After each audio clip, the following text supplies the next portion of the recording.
Bonjour à tous, dans cette nouvelle vidéo, j'aimerais revenir sur l'historique de la fête de Hanouka. Vous savez que c'est une mitzvah de connaître et de réétudier les événements de la révolte des Hashmonaïm.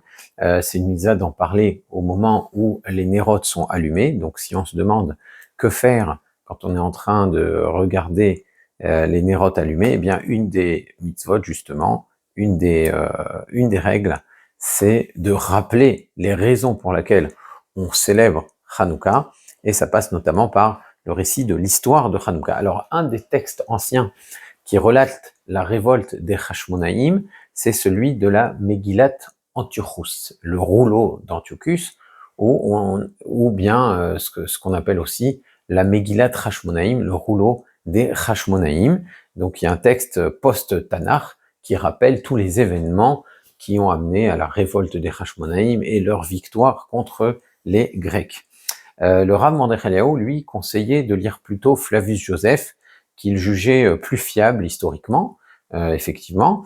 Et ce qu'on peut conseiller aussi, c'est l'ouvrage de Madame Marianne Picard, Zichrona Livachra, qui était prof d'histoire, qui était aussi directrice de l'école Lucien de Hirsch, et qui a écrit un ouvrage Juif et judaïsme, dont l'un des volumes parle de cette période-là et qui est remarquablement accessible et clair. Alors, dans les datations classiques, on situe la victoire des Hashmonaïm en 3622 de la création, soit moins 139 de l'ère chrétienne. Madame Picard, elle situe la victoire des Hashmonaïm à l'année moins 165, donc on voit que la date est incertaine, mais ce qu'on sait en tout cas, c'est que la révolte a eu lieu dans le courant de la période du Baït Sheni, du deuxième Beth Amikdash, alors que la Judée était sous domination des Grecs séleucides. Bien entendu, la révolte des Hashmonaïm a permis d'écarter cette domination. Voilà ce qu'en disent les Chachamim, les sages, dans une braïta, un enseignement des Tanaïm, qui est rapporté dans Masechet Shabbat. Le 25 Kislev, les 8 jours de Hanouka commencent, pendant lesquels il est interdit de jeûner et de prononcer des hespédim, donc des oraisons funèbres.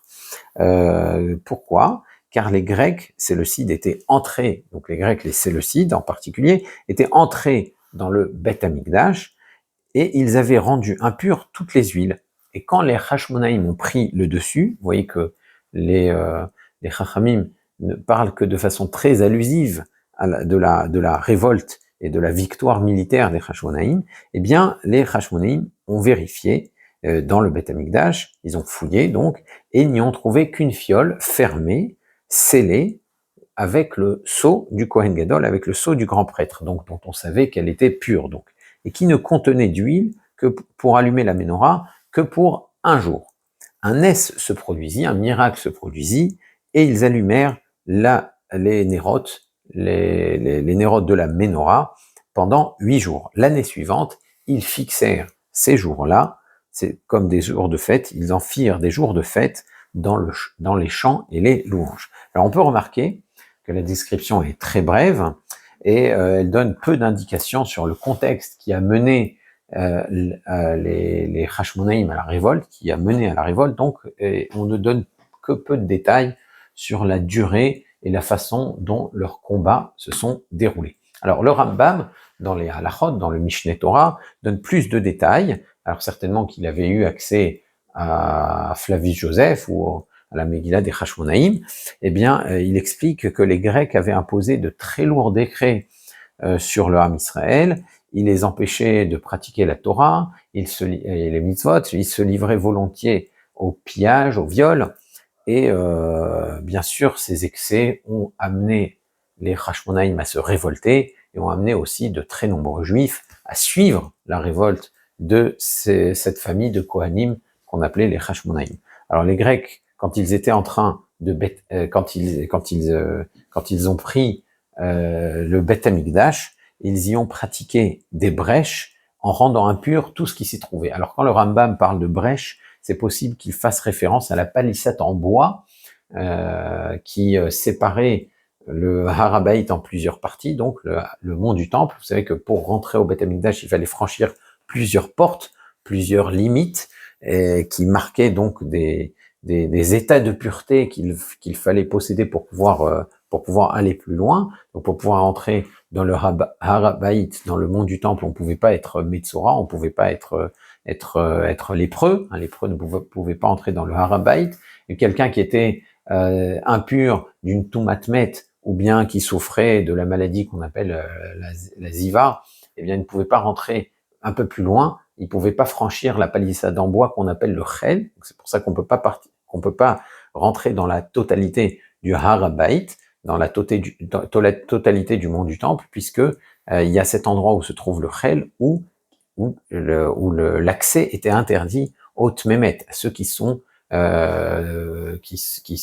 impurs de la Toumatmet, de l'impureté du mort. Et certainement que les Grecs, qui étaient peut-être agacés de ces limites de circulation, eh bien, ont voulu pratiquer des brèches dans cette palissade en bois et ont fait ce qu'on appelle des pratsot, on fait des percées dans cette palissade.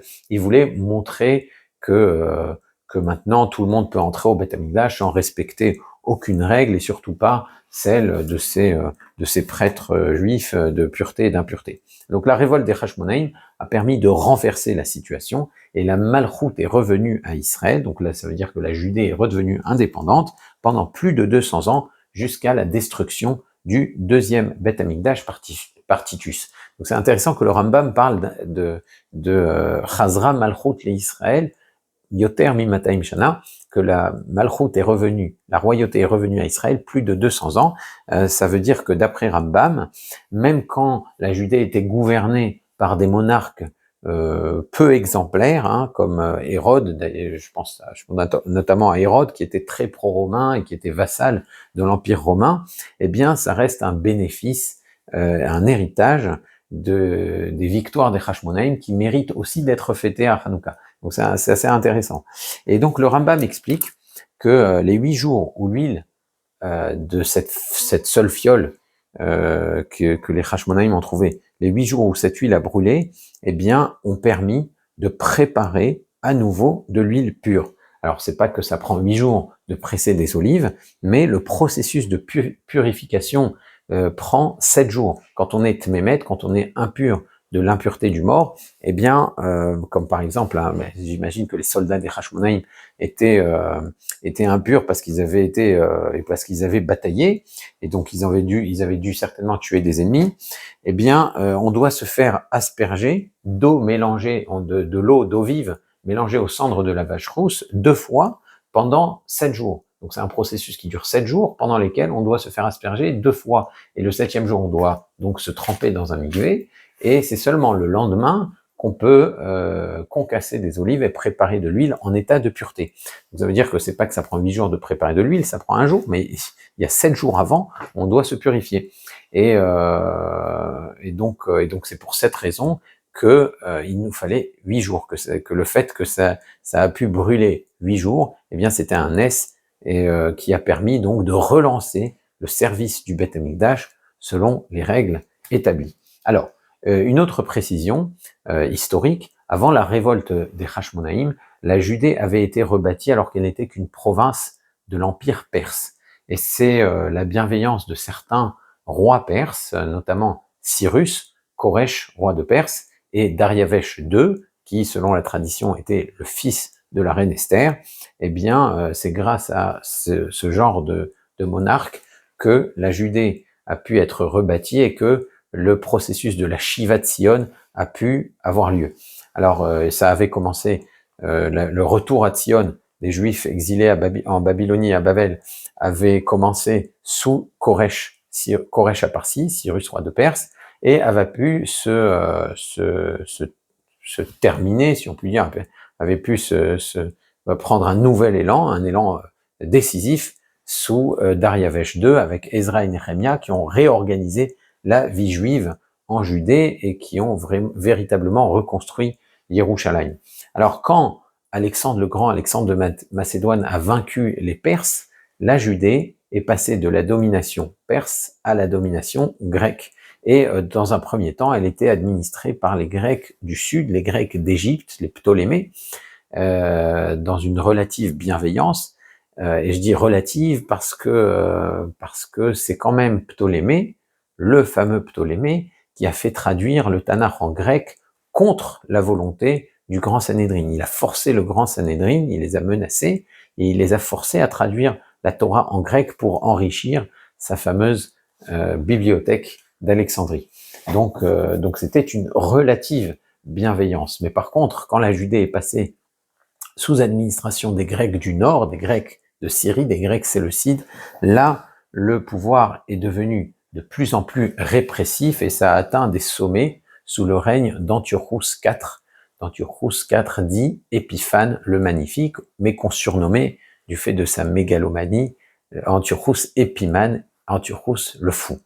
Et bien sûr, c'est à ce moment-là que se sont déclenchées les révoltes des Hashmonaïm. Alors les révoltes des Hashmonaïm ont duré 3 ans avant que Yerushalayim et le Beth Amikdash ne puissent être repris.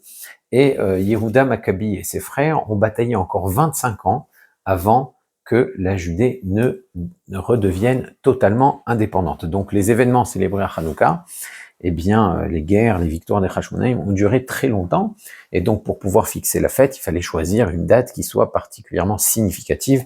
Bien entendu, la reprise de Yerushalayim, la reprise du Beth Amikdash, c'est un moment très significatif, et c'est ce jour-là donc que les Chachamim ont choisi pour fixer les festivités, pour célébrer les victoires des Hashmonaïm. Alors, par ailleurs, Hanouka, ça signifie aussi inauguration. La Hanor, ça veut dire introniser, éduquer. Donc, c'est le moment justement où les Hashmonaïm ont pu à nouveau inaugurer le Beth Amikdash et renouveler son service, renouveler la Avoda. Dans la Halacha, on rapporte aussi un jeu de mots, Chanou Bekafé. Hanouka, ça veut dire aussi Chanou Bekafé. Ils se sont reposés le Kafé le 25, la valeur numérique de Kafé c'est 25, car c'est le 25 qui se lève que les Juifs ont pu marquer une pause dans les combats pour purifier le Beth Amikdash. Et la tradition d'ailleurs veut qu'il y avait une autre inauguration qui était en attente depuis très longtemps, celle du Mishkan. Le Mishkan, ce n'est pas le Beth Amikdash, le Mishkan, c'est le temple portatif qui avait été construit par Moshe Rabbeinu dans le désert, la 2e année après la sortie d'Égypte, et qui avait accompagné le peuple d'Israël dans toute leur traversée du désert vers Eretz Israël, qui les avait accompagnés jusqu'à la conquête de Yehoshua bin Nun, plus de 40 ans plus tard. Donc ce Mishkan avait été achevé en réalité le 25 Kislev. Moshe Rabbeinu avait entamé les travaux quelque temps après Yom Kippour, et les travaux donc ont commencé dans les alentours de Sukkot et se sont terminés le 25 Kislev, même si le Beth Amikdash, même si ce Mishkan, ce petit Beth Amikdash, n'a été monté que le 1er Nissan, le 25 Kislev, c'était une date qui était donc en attente. Donc ça veut dire que en délivrant le Beth Amikdash et en inaugurant à nouveau le Beth Amikdash, les Hashmonaïm n'avaient fait que révéler une inauguration qui était en germe, qui était en germe depuis l'époque de Moshe Rabbeinu, puisque par tradition, le 25 Kislev, c'était déjà une inauguration qui attendait d'être célébrée. Alors, comme on le précise dans la Braïta de Shabbat, qu'on a rapporté, il y a une interdiction de jeûner pendant les 8 jours de Hanouka, et il y a aussi une interdiction de prononcer des oraisons funèbres, parce que, évidemment, ce genre de discours éveille la tristesse et éveille les larmes chez ceux qui l'entendent. Donc évidemment, ce n'est pas approprié pour des jours qui sont festifs, des jours qui doivent être célébrés.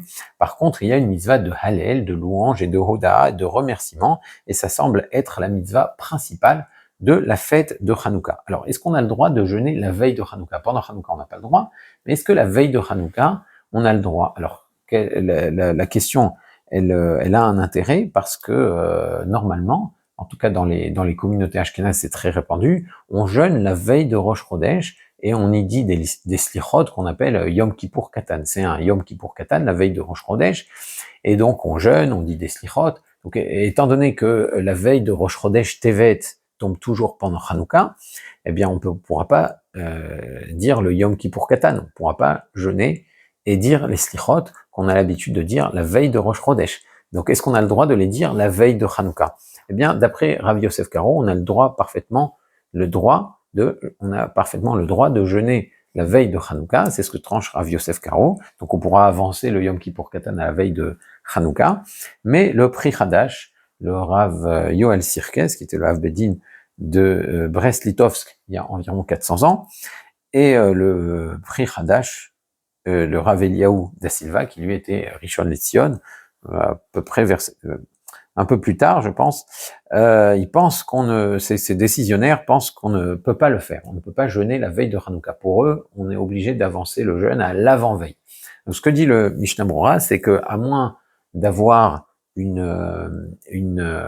habitude, une coutume établie de jeûner la veille de Hanouka, quelqu'un qui vient d'une communauté où on a toujours fait Yom Kippur Katan la veille de Hanouka, eh bien, il peut conserver ce minhag, mais si on n'a pas de coutume établie, eh bien, il vaudra mieux, si on a envie de jeûner pour un Yortzeit, etc., dont la date tombe pendant Hanouka, il vaudra mieux avancer le jeûne, non pas à la veille de Hanouka, mais à l'avant-veille de Hanouka. Alors, maintenant, donc il y a une interdiction de jeûner, mais est-ce qu'il y a une mitzvah de manger? Est-ce qu'il y a une mitzvah de préparer des repas améliorés pour la fête de Hanouka? Est-ce qu'il y a une mitzvah de Seouda pour Hanouka? Le Shulchan Aruch tranche qu'il n'y a pas de mitzvah de Mishté pour la fête de Hanouka comme pour Purim. Il tranche comme une teshuva du Maharam de Rothenburg, un auteur médiéval, qui estime que Hanouka n'est pas comme Purim, même si à Purim, il y a une mitzvah de Mishté Vesimra, et de prendre un repas amélioré pour célébrer Purim, eh bien pour Hanouka, il n'y a pas de mitzvah de Mishté. On n'a pas d'obligation de prendre des repas améliorés pour la fête de Hanouka. Alors, on peut se poser la question de cette différence, en quoi Hanouka serait différent de Purim. Les deux sont des mitzvot des Rabbanan, les deux sont des fêtes instituées par les sages, par les Chachamim. Alors pourquoi pour Purim, il y a une mitzvah de prendre un bon repas et pas pour Hanouka?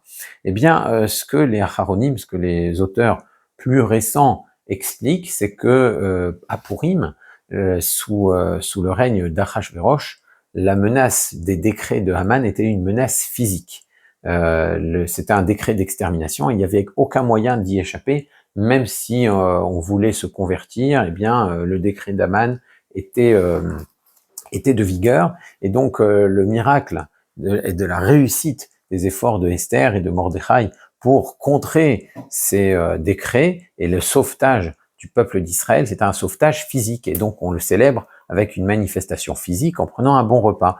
En revanche, pour la fête de Hanouka, Antiochos ne menaçait pas les Juifs physiquement juste parce que il voulait les faire disparaître. Si les Juifs voulaient bien s'helléniser, si les Juifs voulaient bien abandonner leurs pratiques et devenir grecs et prendre les us et coutumes de la civilisation grecque, ils les auraient épargnés. Donc la menace d'Antiochos, c'est une menace spirituelle. Donc ce n'est pas avec une manifestation physique qu'on va célébrer le fait de s'être débarrassé du pouvoir d'Antiochos, mais c'est par une manifestation spirituelle, par des louanges, par des chants, par des remerciements, et non par un repas. Et c'est pour cela que, d'après le Maharam de Rothenburg, donc, et c'est comme ça que tranche le Shulchan Aruch, il n'y a pas de Seutat Mitzvah pour Hanouka. Alors le Rama rapporte qu'il y a d'autres avis qui ne sont pas d'accord avec le Maharam de Rothenburg et qui pensent qu'il y a une mitzvah de Seuda, et il y a une obligation de prendre des bons repas pour la fête de Hanouka. C'est notamment l'avis du Rav Mordechai ben Hillel Ashkenazi, qui était un élève du Maharam de Rothenburg. Lui n'est pas d'accord avec son maître, il pense qu'il y a une mitzvah de prendre des bons repas à Hanouka. Et c'est ce que laisse entendre aussi le Rambam, qui parle de Yemé Simra, des jours de joie, et quand on ne donne pas de précision, ça laisse entendre qu'il faut prendre un bon repas, comme pour les Yamim Tovim, pour les fêtes, et pour les Moadim. Alors, on peut appuyer l'avis du Rambam et du Rav Mordechai ben Hillel avec le texte de la Megillat Hashmonaïm, le rouleau des Hashmonaïm, le rouleau d'Antiochos, où là-bas on parle d'institution de Yemé Mishte Vesimcha, de jours, de festins et de joie. Donc ça laisse entendre qu'il y a une mitzvah de prendre des bons repas pour la fête de Hanouka. Alors même si la Megillat Hashmonaïm n'est pas un texte contraignant pour la halakha, c'est néanmoins une preuve que la coutume de célébrer Hanouka avec des bons repas est très ancienne.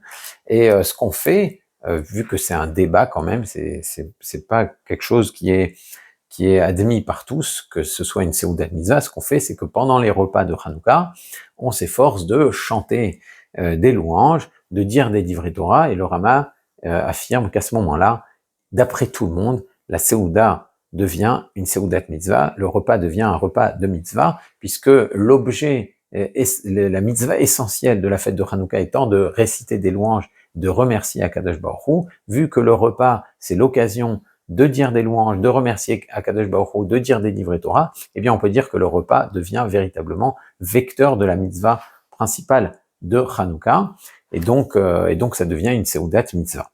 Alors bien entendu, il y a aussi l'autre mitzvah marquante de la fête de Hanouka qui est l'allumage des Nerot. On en parlera Bezrat Hashem dans d'autres vidéos. Si vous avez des questions sur l'histoire de Hanouka, n'hésitez pas à les poser dans les commentaires ou dans notre groupe WhatsApp. Et d'ici la prochaine fois, je vous dis à très bientôt. Au revoir.